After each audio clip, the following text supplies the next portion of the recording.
Hello everyone, this is Brett McDonald, instructor for Atmospheric Science 2110, Introduction to Climatology. Today we're going to be covering Chapter 7 from our textbook, Ocean-Atmosphere Relationships. Now, big caveat starting off, this is one area that I feel that I'm the weakest at because I don't have a good background in the oceanography part, but we'll do our best. So here's big questions that we're going to be answering as we go through the slides today. Now would be a good time to pause and read through these and ask some questions in your head, and we'll see if we can answer them when we go. All right, so first off, when we're considering climate, we have to consider the whole Earth, as we've been talking about. That includes land and ocean. And so because the ocean obviously covers a majority of the surface of the Earth, it's a big player in climate. Several aspects about the ocean. Again, it covers about 70% of the Earth's surface. However, it does not reflect very much sunlight. Its albedo is less than 10%, so that means it's absorbing a lot of radiation from the sun. And that goes into play when you consider the characteristics of water like we have.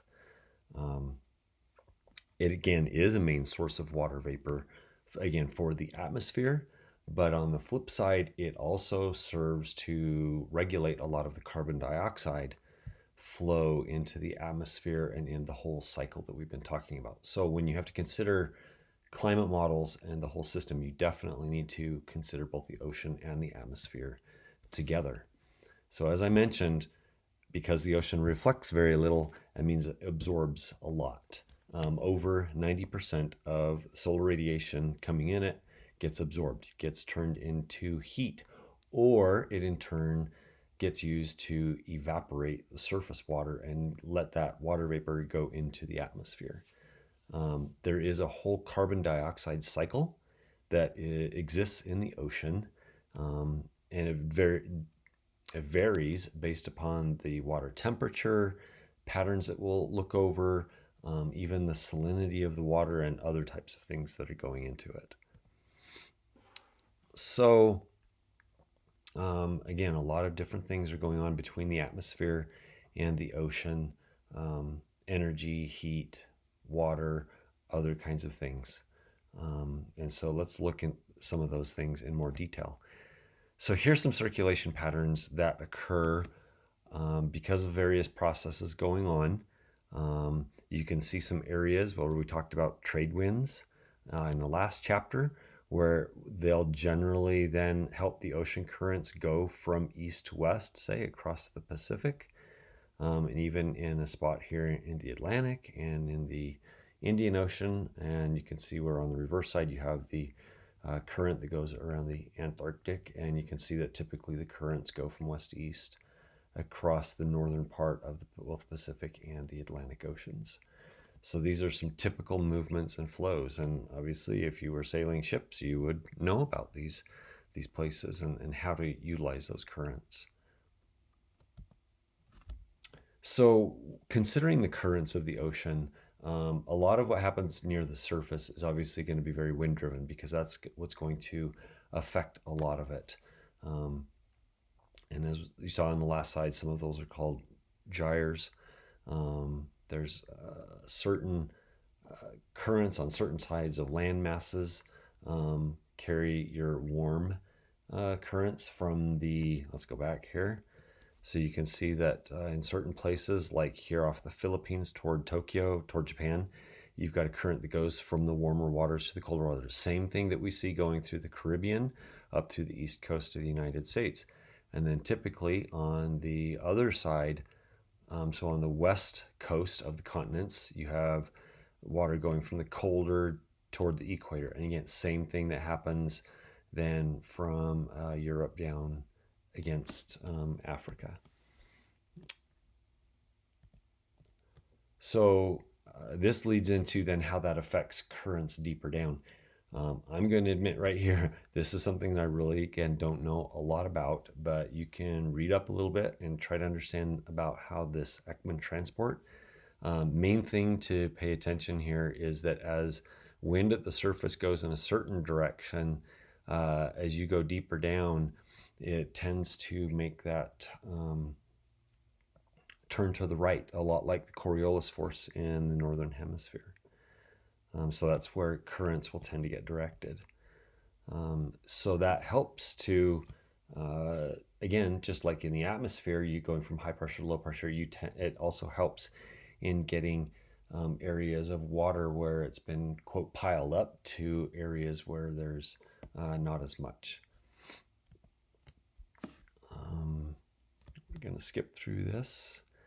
So this is kind of an interesting thing that happens along certain coasts. So as I mentioned, along the west coast of the United States or the California coast, you've got the air that typically will flow, or in the surface waters, it'll typically flow from, say, Alaska and Washington down across California, bringing the cooler air down. And so because of that Ekman transport, that is going to then bring those subsurface waters away from the continent. But because you're taking water away here next to it, the only place you can replace that water then is from underneath or up above. No, not up above, from down below. And so you're going to, you're going to upwell. You're going to bring the colder, more nutrient-rich water up in this area. And that's where you're going to find, say, better nutrients, better fishing, other things like that. Again, a lot like what you see in a low pressure system where you get the air rising in cloud formation and precipitation. Now, the opposite is true if you have, say, the west coast of a continent, but you've got the wind going the other way, then it's going to drive your water into it, and then the water has to go somewhere, and so it's going to actually go down. And a lot like in high pressure systems, how the air pushes down, you're basically taking not nutrient rich water and pushing it down and not making it good for fishing and things like that. Here's a great map showing the relatively the temperatures of the waters off the west coast of the United States. So you've definitely got on average a lot cooler water in Northern California and Oregon, and a lot warmer waters down, as most of you know, San Diego and stuff. But you can see how that cooler water then tends to push southward. We'll skip on this one. Again, I'm not not an oceanographer, so I don't know as much about this. Here's a cross section if you look at the ocean, fairly deep depth of the ocean, because it's something that we do need to define is the thermocline. And that's where you've got a really distinct area between warmer waters near the surface, again, because you're absorbing so much solar radiation, and then the colder waters. You just can't penetrate that down, and it takes a really long time to get that energy, that heat to transport it down, and then the mixing just doesn't occur. So your deeper waters are going to always be very cold. So what we do is we monitor the kind of the level of the thermocline and then compare it to normal, a lot like we do atmospheric climate variables. So here's another type of way that these ocean currents can mix. And you've got the warmer waters coming up off of Europe, and then it's got a way that it mixes in with the colder waters of the Arctic and various areas. So not only are we mixing temperatures, but sometimes we can also mix different density type water, and the density can be driven by the salinity of the water as well. So let's move on to something that I think I know a little bit more about, and that's, again, some of the oscillations that we see over the ocean areas and how they're reflected in the atmospheres. And one of those is the southern oscillation, which results in ENSO, El Nino and La Nina. So the southern oscillation is basically looking at pressure differences between two different areas. The north coast of Australia, specifically at a station called Darwin, and then on the island of Tahiti. And so that's what's called the southern oscillation, and there's an index that's been based upon that. And so as the index, or as that oscillation moves back and forth, different types of weather occur in different areas, because you'll get the convection that's associated with the intertropical convergence zone along the equator, more concentrated in certain areas and less in other areas. So in a rough way, you can see that when that index is positive, it should generally be similar to El Nino. And when it's on the cool side or on negatives, it's going to relate to La Nina. But we'll take a look at that there because those are defined actually a little bit different, but we'll take a look at that. So really looking at it, then there was the El Nino Southern Oscillation Index. And as we'll show in a map here in a little bit, this actually looks at the temperature anomalies of a very specific area along the equator. And basically what happens is during El Nino situations, or where the equatorial Pacific is warmer than normal, then it results in a situation where the typical upwelling that they have along Peru and Ecuador actually becomes more downwelling, and so the fishing gets poor.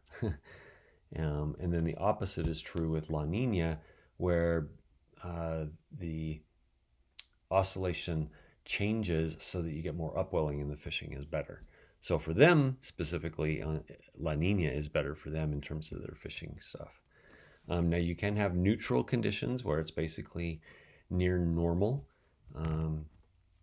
And so it will look like a typical cool tongue, but then you want to see, well, how cold is it or how warm is that area that you're looking at? And again, the area we're looking at is right along the equator, anywhere from between the west coast of South America all the way over to Indonesia. And as this map shows, typically you normally have a lot warmer waters over near Indonesia and cooler waters that stretch along here. And so we want to measure the changes that occur from normal over that. As you might expect, where you have the warmer waters, you have a lot more convection going on. You have a lot more precipitation. And where you have the cooler waters, you have less. So let's move on. Again, this little area that I don't know as much about. I'm not a tropical guy either. So this is a nice diagram showing just normal conditions, neutral conditions, where you do have the kind of the cool tongue sticking out from South America, and you got this area of warmer waters, and so where you get the normal, the stronger storms, more precipitation. It results in better mixing, heat going down, your thermocline being deeper, up higher where it's cooler. Now El Nino is when that warm area that's typically further to the west actually shifts toward the east. And so what that does is it brings more precipitation into the central part of the Pacific Ocean. And you can see that it kind of drives, it drives the circulation kind of around, where you have lift, but then on this side you have subsidence. Remember, subsiding or decreased air moving toward the surface, drier conditions, and it's not working out as well. And so El Nino again is the warm phase because it's warmer waters. I explained before how that kind of reduces the upwelling of the waters along Ecuador and Peru, but it also warms up the waters and causes issues with the coral reefs and other things that are in the marine environment. So big thing though is that when you get into warm episodes, especially during the winter, so again, winter either for the northern hemisphere or winter for the southern hemisphere, you can track that change that's going on in the equatorial Pacific to changes in the global patterns that we see. So if we concentrate here, so here's an El Nino, you've got wet and warm across the equatorial Pacific, and what that will typically do is result in wet and cool conditions across the southern part of the US and warmer and drier conditions across parts of the northern US. We'll contrast that with La Nina conditions here in a sec. Now, not every El Nino is the same. You can have variations depending upon the strength of the warm waters. We classify them as weak or moderate or strong, but either way, there's this mass global, what we call teleconnection, where what's happening in one region affects the atmosphere all over the globe, thousands of miles away. So let's look here at the cold phase. So this is where the equatorial Pacific is colder than normal. The more cold air is pushing westward, it pushes the warmer waters and the convection further over Indonesia. Um, and you can see what that does is it brings up more of that cooler water near the coasts, and you've got better upwelling going on. Now, what does that result in? So, because you've got the warmer, wetter areas further over Indonesia, then this area is going to be drier and cooler. And what that is typically going to result in, as we look at the US, is actually more of a drier and warmer conditions over the southern US. Remember, it was opposite last time. And cooler and some areas wetter across the central and northern parts of the US. Again, not always the same, um, but this is kind of typically what will happen. It'll change the circulation patterns in the atmosphere. We already talked about that. So here's looking back all the way to 1950, kind of looking at a different El Nino index.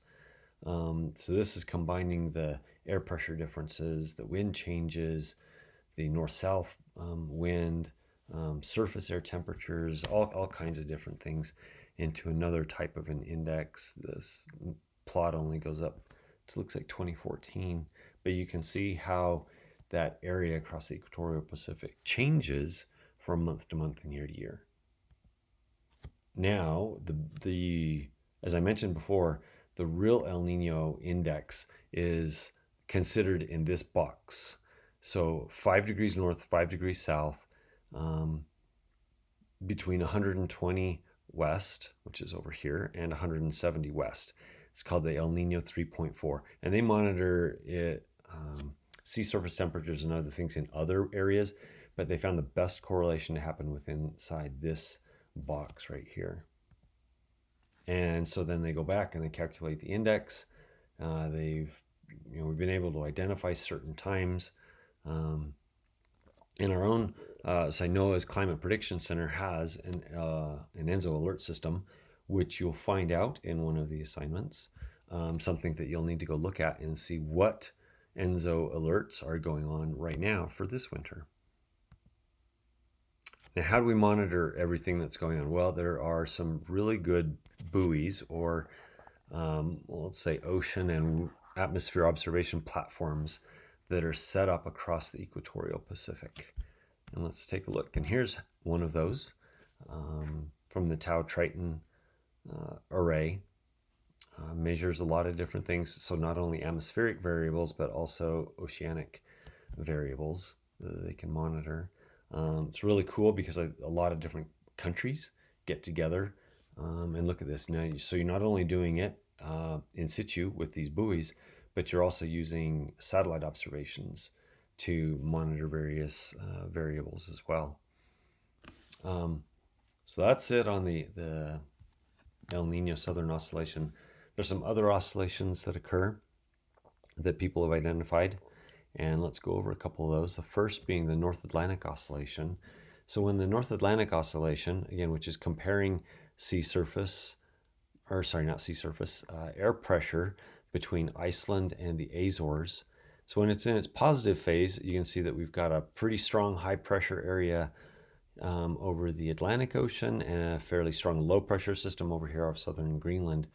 And that really helps to drive a strong storm track here across the Atlantic toward Europe. When it's in its negative phase, meaning when this difference is weaker, that means you're not going to get a strong westerly, so you're going to get more meridional storms going on, and so you can see the kinds of weather that gets that impacts different areas because of this oscillation in this index. This varies a lot as well, and let's move right into another oscillation. This is the Arctic Oscillation. This is comparing air pressure changes between the Arctic region and the middle latitudes. So when the Arctic Oscillation is in its positive phase, you've got a really strong, let's say, polar westerlies going on around the northern part of the globe. And so that keeps a strong zonal flow. It keeps the storms generally further north. Um, and so it results in more kind of warming and not quite as much precipitation across the lower 48. Now, when that air pressure difference decreases, that's basically meaning that there's cold air pockets that are dropping out of the Arctic and going into the middle latitudes. And by this example, it's kind of like that polar vortex where you've got it dropping down through the Great Lakes area and bringing lots of cold and winter stuff to the eastern US. You can see the same thing in Europe. But again, you don't have that driving west-east force, and so you've got more of a north-south component to everything. This is, again, an index that you can measure on a daily basis, but we also want to look at it on a month scale and on yearly scales, and we can sometimes see patterns that happen. Another one is the Pacific Decadal Oscillation. I don't know as much about this one, but it looks like this is some things probably about the northern part of the Pacific Ocean with the southern part. There's a plot showing the changes in the index that goes on there. Another one along the tropics that's an interesting one, and this is different than El Nino or the Enso index, and that's what's called a Madden-Julian oscillation. And what this is looking at is areas of intense convection going on along the equator and what we call really deep convection. And it's almost like this area can migrate around the equator and move. And so sometimes maybe you'll get enhanced convection over, say the Indian Ocean or Indonesia, and it can move, say, toward the east. And then obviously where you don't have that, then you've got, not as much convection. So you've got drier, warmer conditions going on. Sometimes these areas of intense convection can lead to enhancements in the water vapor transport from the tropics to the middle latitudes. Many of you have probably heard about Pineapple Express, and which is beginning to be termed more atmospheric rivers these days. This is a great satellite image showing how a storm system here, probably out over Hawaii somewhere, is drawing up that moisture, and then it's getting pumped over into the west coast of the United States. Another cool circulation that occurs are the monsoons. Most of you probably heard about monsoons that occur around in India, and also in the southwest US. And in some parts of the world, they rely on most of their precipitation based on the monsoons. So let's look at the one over India. This is where the pattern sets up so that you get flow moving again from the ocean onto land. You're taking very warm, moist air and bringing it over land and lifting it and just creating convection where you get a lot of precipitation occurring. So in the opposite cycle, obviously your flow pattern is going to go off the continent toward the ocean, and that's going to obviously not be favorable for creating precipitation, and it's going to be your dry phase. And that's what I just said. So in the US, this pattern typically will happen when you get a strong high over, say, New Mexico, Texas, southeast Colorado area. And if you remember right, typical flow pattern around a high is clockwise. And so that is going to then drive movement of warm, moist air from not only the Gulf, but also off of the Baja California and that up through the Colorado River Valley, Arizona, specifically Vegas, southern Utah, up north. Interestingly, if the pattern sets up right, you can get enhanced moisture moving up into Wyoming, and we can almost call what you say Wyoming monsoon. Typically, that's kind of like a late July and a mid-August timeframe when this pattern sets up best for Wyoming. So, getting back to the whole overall atmosphere ocean relationship, the ocean's huge part of it. So, when we look at our climate, we can measure and we can see that the heat in our oceans is increasing, and that's where a lot of its global warming is going right now, is going into the oceans.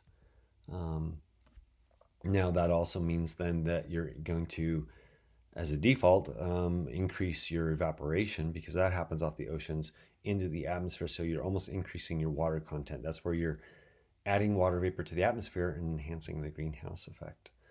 Um, you've also got the carbon cycle. And so there's the carbon cycle in the ocean is also going to change as a result of the warming. The first part of it is that you're going to be causing the ocean to become more acidic because it's ingesting more carbon dioxide. And that's even very slight changes are going to cause problems to the marine environment. And we've seen that a lot. Um, One of the interesting things about that is the change then to the ocean in terms of its physical change. One thing is that when water slightly warms, it expands, um, and so just the fact that the ocean is taking in all of this heat and this energy means that the water is going to be expanding, and then obviously making the sea level rise as well because of that. As the atmosphere warms, you're going to be getting more of the water that's above sea level in your um, glaciers, in your ice sheets, the Antarctic, Greenland, and the Arctic melting and going down. And that's going to then raise the sea level as well. So there's two components of sea level rise, not only addition of water, but also the warming of the water itself. And that's been tracked, and they've been able to follow that for a long time, following mean sea level. Even though it's small changes, it's definitely incremental, and it's been happening.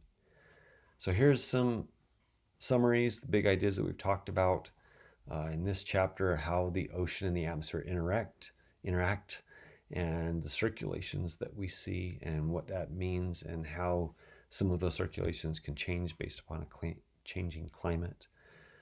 Just remember the ocean's a huge player, not only in temperature, but in terms of carbon dioxide. Thanks a ton. Appreciate it. If you have any questions, let me know, and have a great day.